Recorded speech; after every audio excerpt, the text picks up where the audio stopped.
Assalamualaikum sahabat UMKM.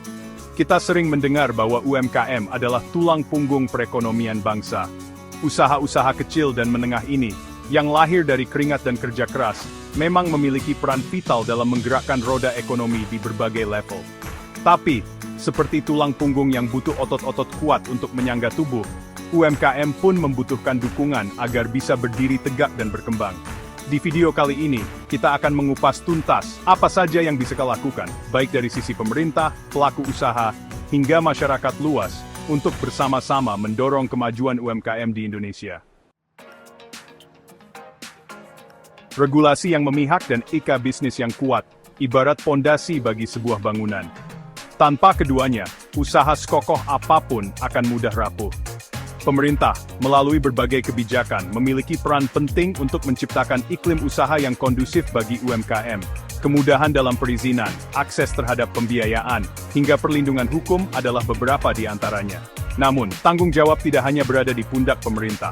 Para pelaku UMKM pun memiliki peran untuk menjunjung tinggi etika bisnis. Kejujuran, transparansi, dan tanggung jawab dalam menjalankan usaha bukan hanya akan membawa berkah, tetapi juga membangun kepercayaan konsumen. Ingat kisah sukses Toko Rahayu di Bandung. Mereka membuktikan bahwa menerapkan sistem upah yang transparan dan mematuhi regulasi ketenagakerjaan justru membawa dampak positif bagi usahanya. Di era digital seperti saat ini, persaingan usaha semakin ketat. UMKM dituntut untuk mampu beradaptasi dan terus berinovasi, termasuk dalam hal manajemen operasional.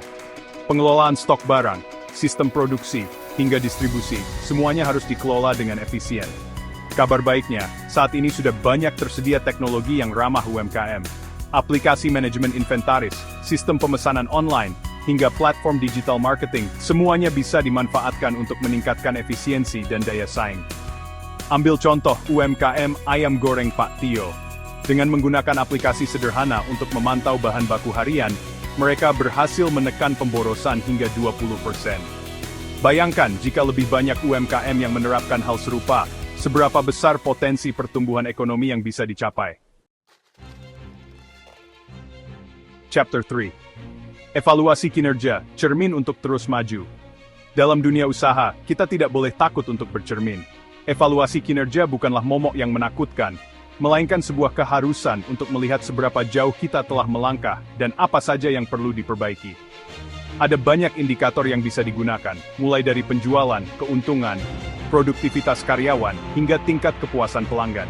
Jangan terjebak pada rutinitas hingga lupa untuk melakukan evaluasi. Ingat, dunia terus berubah dan kita pun harus terus berkembang. Seperti halnya UMKM Kerajinan Kayu Cipta Karya di Yogyakarta. Mereka rutin melakukan evaluasi kinerja setiap bulan. Hasilnya, mereka berhasil meningkatkan efisiensi produksi dengan mengurangi waktu tunggu bahan baku hingga 30%. Sebuah bukti bahwa evaluasi kinerja yang konsisten dapat membawa perubahan positif bagi UMKM. Outro. Bersama UMKM, menuju Indonesia maju. Sahabat UMKM, dukungan dari berbagai pihak sangatlah penting untuk mendorong kemajuan UMKM. Regulasi yang berpihak, manajemen operasional yang efisien, dan evaluasi kinerja yang konsisten adalah kunci untuk mewujudkan UMKM yang tangguh dan berdaya saing. Mari kita bersama-sama, satukan langkah dan tebarkan semangat untuk mendorong kemajuan UMKM. Karena UMKM maju, Indonesia pun akan semakin kuat.